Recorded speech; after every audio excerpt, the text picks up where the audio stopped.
नारावने जी की किताब है। इसमें उन्होंने पूरा अकाउंट लिखा है।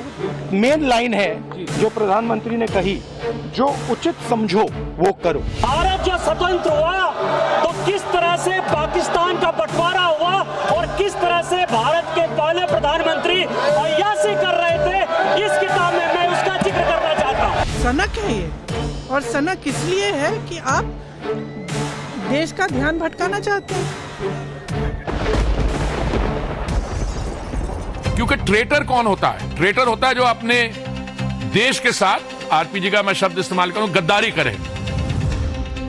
और अब बात राहुल गांधी की, जिनके रुख से सुबह से ही साफ हो गया था कि विपक्ष क्या करने वाला है। जिस तरीके की स्थिति दिखाई दे रही थी संसद भवन की, ये तस्वीरें देखिए। सुबह सुबह राहुल गांधी अब संसद भवन परिसर में पहुंचे हैं तो उनके हाथ में जनरल नरवणे की लिखी हुई ये किताब मौजूद थी। संसद में राहुल गांधी पूर्व army chief general Manoj Naravane की आत्मकथा को अपने साथ लेकर पहुंचे। ये वो किताब है जो अप्रकाशित है, दुनिया के लिए उपलब्ध नहीं है। सरकार ने इस पर फिलहाल के लिए मंथन चल रहा है कि रिलीज होने देना है या नहीं होने देना है। वो विवादित किताब, वो अप्रकाशित किताब राहुल गांधी के हाथों में आज संसद भवन परिसर में देखी गई। और इसी पर पूरा हंगामा बीते 48 घंटों से मचा हुआ है, जिसका टेक्स्ट आपको याद होगा वो कल और परसों दोनों दिन हाउस में पढ़ना चाहते थे। इसी किताब का एक अंश है जो कि एक मैगजीन में छपा है।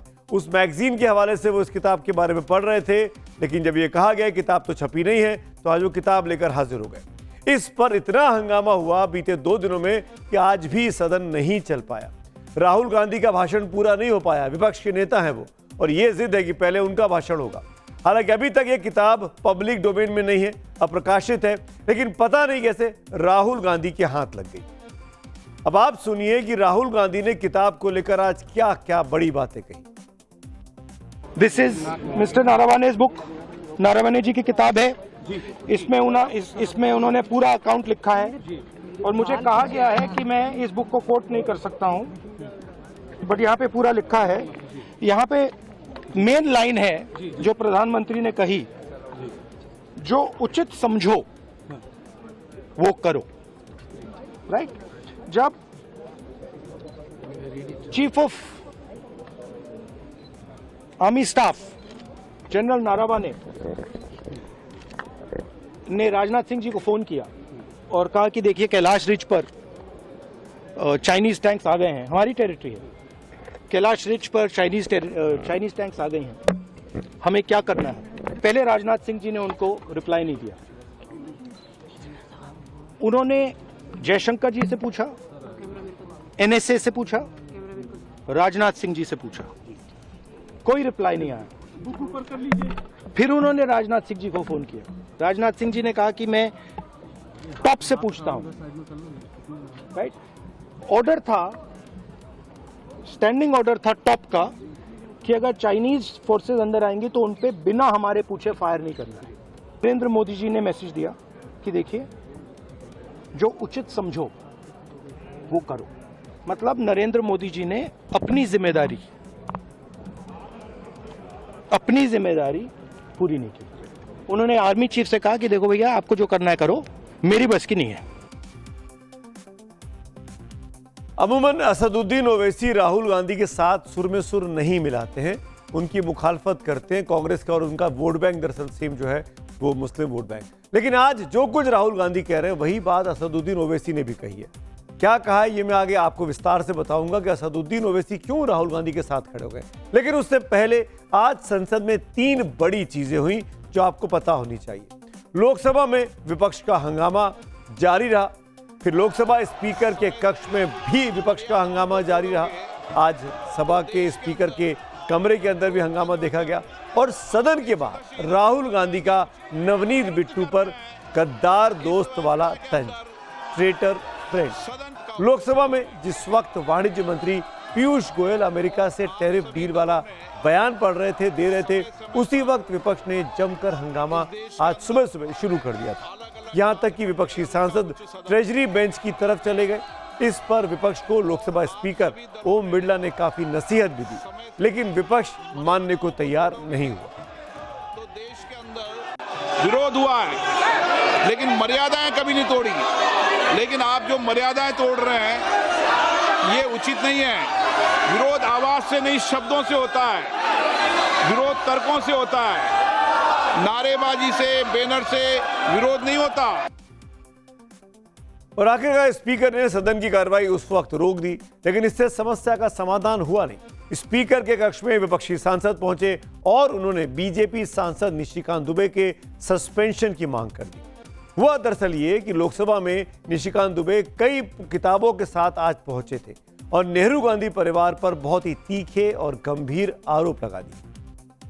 भारत जो स्वतंत्र हुआ तो किस तरह से पाकिस्तान का बंटवारा हुआ और किस तरह से भारत के पहले प्रधानमंत्री अय्याशी कर रहे थे, इस किताब में मैं उसका जिक्र करना चाहता हूं, मैं उसको कोट करना चाहता हूं। एक सबसे पहले स्पष्ट ये होना चाहिए कि निशिकांत दुबे जी तभी उठते हैं जब सरकार की इजाजत होती है, जब सरकार कहती है कि जाओ हाउस को डिसरप्ट करो।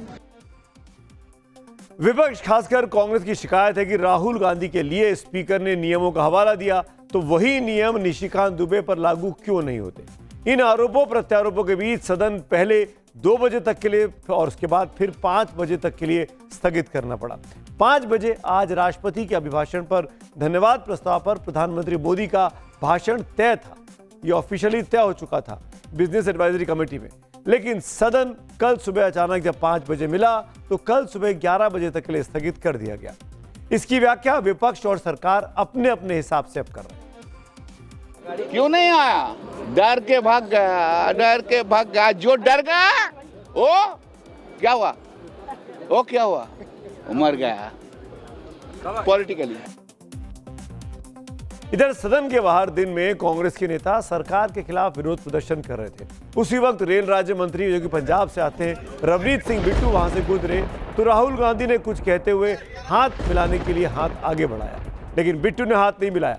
राहुल गांधी ने बिट्टू पर तंज कसते हुए कहा, माई ट्रेटर फ्रेंड, यानी मेरे गद्दार दोस्त। राहुल गांधी ने बिट्टू को वापस कांग्रेस में आने के लिए कहा। तो मैं आपको बता दूं कि बिट्टू पहले कांग्रेस में हुआ करते थे और पंजाब के पूर्व मुख्यमंत्री जो कांग्रेस के थे बेअंत सिंह साहब उनके पोते हैं। हालांकि बिट्टू ने भी देश के दुश्मन उस वक्त राहुल गांधी और कांग्रेस के सांसदों को कहा और सदन के भीतर चले गए। अंदर यही करके बाहर निकले और बाहर भी यही सड़क के गुंडे की तरह ये बिहेव करने लगे और खास तौर पे पगड़ी को, सिख को हमेशा ही जैसे ये टारगेट करते रहे हैं। पता नहीं आज उनको क्या हुआ था, इतने क्या पर्सनल गुस्सा लेके मन में बैठे हैं। राहुल गांधी ने जो कुछ किया बिट्टू के साथ उसके बाद तो बीजेपी ने तुरंत इस मुद्दे को लपक लिया। अगले साल पंजाब में चुनाव भी है और बीजेपी के मुताबिक सिख समुदाय से आने वाले रवनीत बिट्टू को गद्दार कहे जाने पर सिख नेताओं की फौज भारतीय जनता पार्टी ने आज उतार दी और राहुल गांधी के खिलाफ सड़क पर प्रदर्शन भी किया।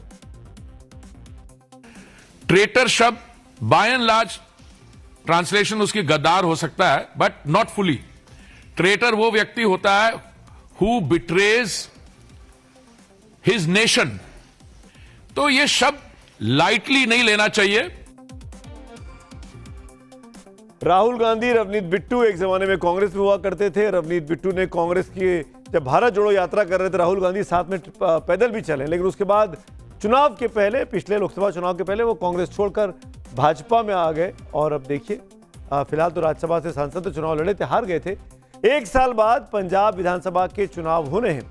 बात गद्दार या देश के दुश्मन से भले शुरू हुई हो, लेकिन बात का बतंगड़ पंजाब चुनाव से सीधे तौर पर जुड़ रहा है। इसीलिए बीजेपी के जवाब में कांग्रेस ने भी अपने सिख नेताओं को आगे कर दिया। जो पार्टी छोड़कर चला गया कांग्रेस और राहुल गांधी जी, जिसने उसको सब कुछ दिया, वो जो छोड़कर गया जब सबसे ज्यादा जरूरत थी पार्टी को इलेक्शनों में, तो वो गद्दार नहीं है तो क्या है। इसलिए जो राहुल जी ने उसको नाम दिया है वो बिल्कुल सही है।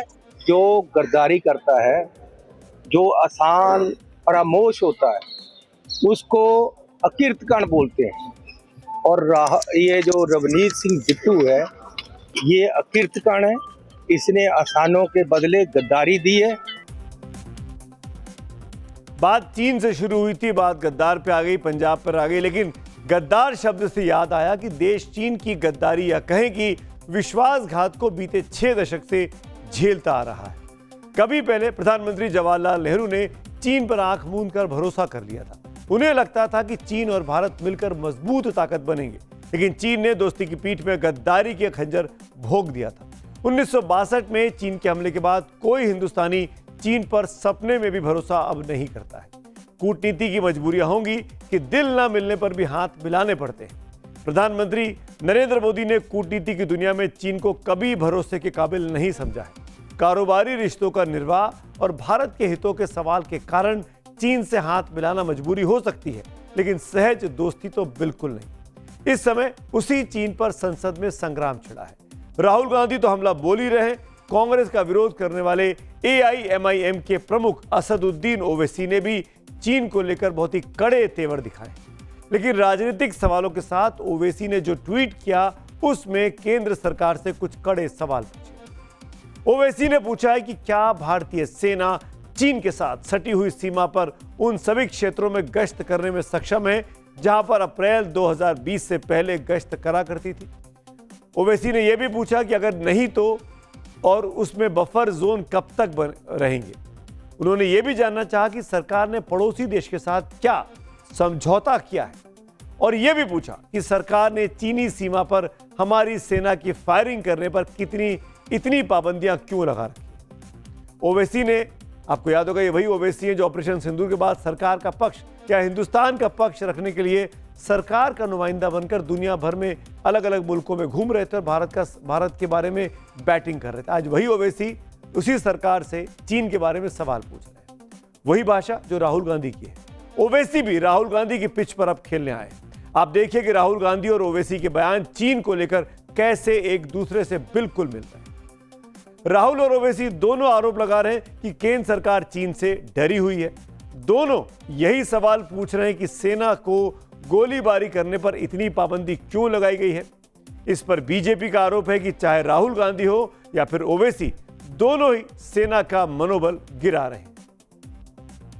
ये ओवैसी और राहुल गांधी दोनों देश की जो सेना कार्य कर रही है देश की सरहदों पर, उनका मनोबल गिराने का काम कर रहे हैं।